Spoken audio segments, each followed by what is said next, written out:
اعوذ باللہ من الشیطان الرجیم بسم اللہ الرحمن الرحیم تلک الرسل فضلنا بعضهم على بعض منهم من كلم الله ورفع بعضهم درجات وآتينا عيسى ابن مريم البينات وأيدناه بروح القدس ولو شاء الله ما اقتتل الذين من بعد ما جاءتهم البينات ولكن اختلفوا فمنهم من آمن ومنهم من كفر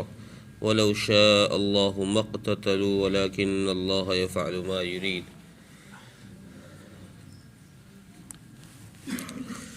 پچھلی آیت میں وَإِنَّكَ لَمِنَ الْمُرْسَلِينَ میں اللہ تبارک و تعالیٰ نے رسولوں کا ذکر فرمایا۔ اس آیت میں رسولوں کے فرق و مراتب کی طرف اشارہ اللہ تبارک و تعالیٰ نے کیا ہے کہ ہم نے کسی رسول کو بہت زیادہ اونچا مقام دیا، کسی کو اس سے کم درجے کا دیا۔ یہ اللہ تبارک و تعالیٰ کے اختیار میں ہے کہ وہ جس کو چاہے جو مرتبہ عطا فرما دے۔ اس لیے اللہ تبارک و تعالیٰ نے یہاں آیت میں فرمایا تلک الرسل فضلنا بعضهم علی بعض، یہ جو ہم نے رسول بھیجے ہیں پہلے، یہ سارے کے سارے ایک مرتبے کے نہیں ہیں، ان کا مقام ایک نہیں ہے، منصب ان کا ایک ہی ہے کہ یہ ہمارے پیغام کو پہنچانے والے ہیں، سب کے سب رسول ہیں، لیکن ان میں ہم نے فرق و مراتب رکھے ہیں۔ جیسے اللہ تبارک و تعالیٰ نے انبیاء کو، رسولوں کو انبیاء پر فضیلت بخشی ہے، اور رسولوں میں بھی کچھ رسول وہ ہیں جو اولو العزم ہیں، ان کو اللہ تبارک و تعالیٰ نے اور زیادہ مقام عطا فرمایا ہے۔ اور پھر احادیث سے ثابت ہے اور امت کا اجماع بھی ہے اس بات پر کہ رسول اللہ صلی اللہ علیہ وسلم کو اللہ تبارک و تعالیٰ نے سارے انبیاء اور سارے رسول سے افضل بنایا، سب سے اعلیٰ مقام آپ کا رکھا ہے۔ اور محی السنہ امام بغوی رحمۃ اللہ علیہ فرماتے ہیں کہ جتنے معجزات اللہ تبارک و تعالیٰ نے اور نبیوں کو عطا فرمائے،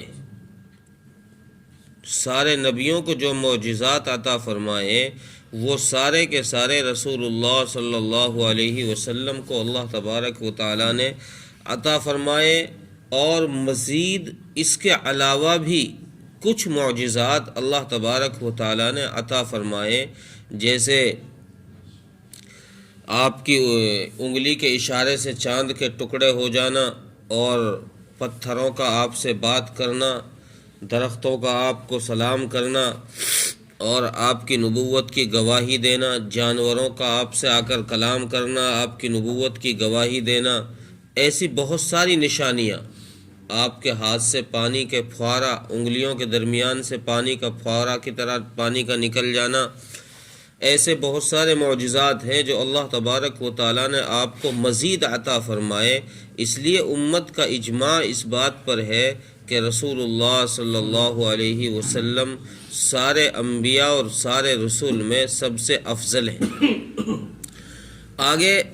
منہم من کلم اللہ، آگے اللہ تبارک و تعالیٰ ان کا مرتبہ بتا رہے ہیں کہ ان میں سے بعض تو وہ ہیں کہ جن سے اللہ تبارک و تعالیٰ نے بغیر فرشتے کے ہی بات کی، ڈائریکٹ بات کی ہے۔ یہاں اس طرف اشارہ کیا ہے کہ حضرت موسیٰ علیہ السلام سے اللہ تبارک و تعالیٰ نے کوہ طور پر کلام کیا ہے، اور ورفع بعضهم درجات، اور کچھ کے درجات کو اور بلند کیا ہے بعضوں کے مقابلے میں، کچھ کے مقابلے میں کچھ کے مرتبے اور بلند کیے ہیں۔ اور پھر آگے خاص طور سے عیسیٰ بن مریم کو ذکر فرمایا کہ ہم نے عیسیٰ بن مریم کو کھلی نشانیاں دی۔ مفسرین لکھتے ہیں کہ عیسیٰ بن مریم کا خاص طور سے ذکر اس لیے کیا، ویسے تو اور بہت سارے انبیاء اور رسول موجود تھے، اولو العزم لوگوں میں، اولو العزم پیغمبروں میں تھے، لیکن یہاں عیسیٰ بن مریم کا ذکر اس لیے کیا ہے کہ یہودیوں نے تو حضرت عیسیٰ علیہ الصلاۃ والسلام کو اتنا برا بھلا کہا نعوذ باللہ من ذالک کہ ان کو حرام کا بچہ کہہ دیا، اور عیسائیوں نے ان کو اتنی عزت دی کہ ان کو خدا کا بیٹا بنا دیا۔ اللہ تبارک و تعالیٰ نے ان دونوں چیزوں کے انکار کی وجہ سے کہ نہ تو یہ حرام زادے ہیں، حرام کے بچے ہیں، اور نہ یہ اتنے اونچے لیول پر پہنچ گئے ہیں کہ یہ اللہ کے بیٹے بن گئے ہو نعوذ باللہ، یہ دونوں چیزوں کی انکار کے لیے اللہ تبارک و تعالیٰ نے فرمایا کہ ہم نے عیسیٰ بن مریم کو بہت ساری کھلی نشانیاں دی ہیں، ایسے معجزات دیے ہیں کہ جن سے ان کا باقی انبیاء پر ان کا مرتبہ بلند کیا ہے۔ جیسے حضرت عیسیٰ علیہ الصلاۃ والسلام کو اللہ تبارک و تعالیٰ نے یہ معجزہ عطا فرمایا کہ ان کو بچپنے میں ہی، ابھی وہ ماں کی گود میں تھے، پالنے میں کھیلنے والے بچے تھے، کہ انہوں نے اس وقت ہی کلام کر لیا، لوگوں سے بات کی اور اپنے اللہ کے ایک ہونے کی گواہی دی۔ اسی طریقے سے حضرت عیسیٰ علیہ الصلاۃ والسلام نے اللہ تبارک و تعالیٰ نے یہ معجزہ عطا فرمایا کہ وہ جو مادرزاد اندھا ہوتا تھا نابینا، اس کے اوپر ہاتھ پھیرتے تو اس کی روشنی لوٹ آتی تھی، اور اسی طریقے سے جو کوڑھ کا مرض والا کوئی انسان ہوتا تھا تو اس پر ہاتھ پھیرنے سے اس کا کوڑھ کا مرض وہ ختم ہو جاتا تھا۔ ایسے کچھ معجزات اللہ تبارک و تعالیٰ نے حضرت عیسیٰ علیہ الصلاۃ والسلام کو دیے، جن کا ذکر یہاں فرمایا کہ ہم نے عیسیٰ بن مریم کو کچھ کھلی نشانیاں دی ہیں، کچھ کھلے معجزات دیے ہیں۔ وَأَيَّدْنَاهُ بِرُوحِ الْقُدُسِ، اور روح القدس یعنی جبرائیل علیہ الصلاۃ والسلام کے ذریعے سے ہم نے ان کی مدد کی۔ یہ یہودی حضرت عیسیٰ علیہ الصلاۃ والسلام کو برداشت نہیں کر پا رہے تھے کہ، اور انہوں نے پلان یہ بنایا تھا کہ کسی طریقے سے ان کو ختم کر دیا جائے، قتل کر دیا جائے۔ تو ان کے مارنے کے جب منصوبے بنائے تو اللہ تبارک و تعالیٰ نے حضرت عیسیٰ علیہ الصلاۃ والسلام کی حفاظت کے لیے بطور گارڈ کے حضرت جبرائیل علیہ الصلاۃ والسلام کو ان کے ساتھ ساتھ مقرر کر دیا کہ تاکہ کوئی میرے نبی کو نقصان نہ پہنچا سکے، عیسیٰ بن مریم کو کوئی تکلیف نہ پہنچا سکے کسی قسم کی۔ اس لیے حضرت جبرائیل کی ڈیوٹی لگا دی کہ آپ ان کے ساتھ ساتھ رہیے۔ امام قرطبی رحمۃ اللہ علیہ نے یہ واقعہ نقل کیا ہے، وَلَوْ شَاءَ اللَّهُ مَا اقْتَتَلُوا، اور آگے پھر اللہ تبارک و تعالیٰ اس سب کے بعد یہ فرما رہے ہیں کہ ان انبیاء کے جتنے ہم نے انبیاء اور رسول دنیا میں بھیجے ہیں، ان کے جانے کے بعد، دنیا سے واپس ہونے کے بعد، یعنی ان کے انتقال کے بعد میں، دنیا سے پردہ فرما جانے کے بعد میں، لوگوں میں آپس میں اختلاف ہوا ہے۔ کوئی کسی مسلک پہ چل گیا، کوئی کسی مذہب پہ چلا گیا، کوئی کسی راستے پر چلا گیا، کوئی کسی راستے پر چلا گیا، حالانکہ ان کے پاس انبیاء کے ذریعے سے کھلی نشانیاں آ چکی تھی کہ یہی راستہ صحیح ہے۔ انبیاء علیہم الصلاۃ والسلام اللہ تبارک و تعالیٰ کی طرف سے کوئی کتاب لے کر آئے ہیں، کوئی شریعت لے کر آئے ہیں، یا پھر کوئی نبی اسی شریعت، پچھلے نبی کی شریعت پر عمل کرنے کے لیے بھیجا گیا ہے، تو اس نبی کو بھی بذریعہ وہی وہ راستہ کھول کر بتا دیا گیا ہے کہ یہ راستہ صحیح ہے، آپ اس راستے پر چلو، یہ جنت والا راستہ ہے، یہ ہدایت والا راستہ ہے، گمراہی والا راستہ نہیں ہے۔ تو اگر اللہ نہ چاہتے تو یہ لوگ انبیاء کے جانے کے بعد اور ان کے پاس کھلی دلیل آ جانے کے بعد یہ آپس میں اختلاف نہ کرتے، آپس میں لڑتے جھگڑتے نہیں، لیکن اللہ تبارک و تعالیٰ کی اس میں کوئی مصلحت ہے۔ امام تفسیر مظہری لکھتے ہیں کہ اللہ تبارک و تعالیٰ کی قدرت پر انسان کو یقین کرنا چاہیے کہ یہ واقعی اللہ تبارک و تعالیٰ کی طرف سے ہے، اور اس میں کوئی نہ کوئی مصلحت ہے، کوئی نہ کوئی بھلائی ہے۔ اب چاہے ہماری عقل میں وہ بات نہ آئے، ہماری سمجھ میں وہ بات نہ آئے، لیکن اللہ تبارک و تعالی جانتے ہیں کہ اس کام کے کرنے میں یہ بھلائی ہے، یہ خیر ہے یا یہ شر ہے۔ کسی شر سے بچانے کے لیے یا کسی خیر کو وجود میں لانے کے لیے اللہ تبارک و تعالی کچھ نہ کچھ دنیا میں کرتے رہتے ہیں اور ہمارے ساتھ وہ حالات پیش آتے رہتے ہیں۔ تو اس طرف اشارہ فرمایا ہے کہ اگر اللہ نہ چاہتا تو یہ اختلاف نہیں ہوتا کہ کوئی مسلمان ہو رہا ہے، کوئی کافر ہو رہا ہے، کوئی شیعہ ہو رہا ہے، کوئی کچھ ہو رہا ہے، الگ الگ یہ اختلافات دنیا میں، حالانکہ ان کے پاس نبیوں کے ذریعے سے وحی آ چکی ہے، صحیح دلیل آ چکی ہے، لیکن پھر بھی لوگ بھٹک رہے ہیں، پھر بھی لوگ قتل و قتال میں، لڑنے جھگڑنے میں، مرنے مارنے میں لگے ہوئے ہیں اور آپس میں اختلاف کر رہے ہیں۔ اس کی وجہ کیا ہے؟ اللہ تبارک و تعالیٰ فرما رہا ہے کہ یہ ہماری منشا ہے، ہم جانتے ہیں اس کی حکمت کو، اس کی مصلحت کو، اس لیے تقدیر کے بارے میں غور و خوض کرنے سے علماء نے منع کیا ہے کہ کوئی آدمی تقدیر کے بارے میں زیادہ پوچھ تاچھ نہ کرے، زیادہ اس میں گھسنے کی کوشش نہ کرے۔ حضرت علی رضی اللہ عنہ کی ایک روایت ہے، غالباً برا بن عازب کی روایت ہے، کہ حضرت علی سے کسی نے آ کر پوچھا کہ امیر المومنین تقدیر کیا چیز ہے؟ تقدیر کیا چیز ہے؟ حضرت علی نے فرمایا کہ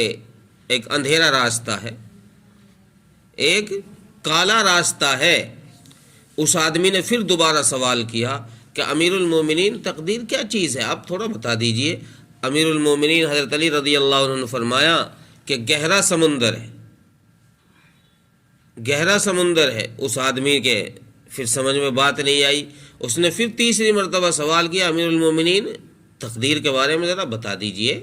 کہ تقدیر کیا چیز ہے۔ حضرت علی رضی اللہ عنہ نے فرمایا کہ چھپا ہوا راز ہے جس کی جستجو نہ کرو، جس کی تلاش نہ کرو۔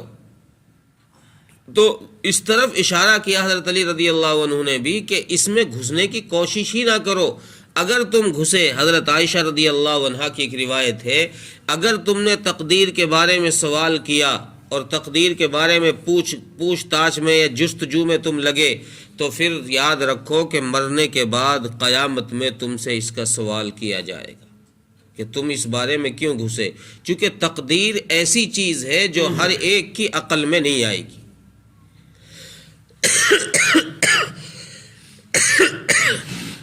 ہر ایک کے عقل میں جو نہیں آ سکتی، اس مصلحت کو اللہ ہی جانتے ہیں کہ اس میں بہتری کیا ہے۔ اب مثال کے طور پر کسی باپ کا اکیلا ہی بیٹا ہو، جوان بیٹا ہو، خوب اچھا خاصا کماتا ہو، اس کا انتقال ہو جائے، اب عام انسان یہ سوچے گا کہ یار بہت بڑا نقصان ہوا، اس کا بہت برا حادثہ ہے، بہت بڑا حادثہ ہے اس کے ساتھ واقعہ پیش آیا، لیکن اللہ تبارک و تعالی جانتے ہیں کہ اس میں مصلحت کیا ہے، اس میں حکمت کیا ہے، یہ اللہ تبارک و تعالی جانتے ہیں۔ اس لیے فرمایا کہ اس تقدیر کی باتوں میں نہ الجھو۔ تو اس کی طرف اشارہ یہاں فرمانا وَلَوْ شَاءَ اللَّهُ مَقْتَتَلُوا، کہ اگر اللہ چاہتا تو یہ لوگ انبیاء کے جانے کے بعد اور کھلی دلیل ان کے پاس آ چکی تھی، اس کے باوجود یہ لوگ آپس میں اختلاف نہ کرتے، لیکن انہوں نے اختلاف کیا، اور اختلاف کیسا کیا؟ فَمِنْهُمْ مَنْ آمَنَ وَمِنْهُمْ مَنْ كَفَرَ، ان میں سے کچھ لوگ تو ایسے ہو گئے کہ جو مسلمان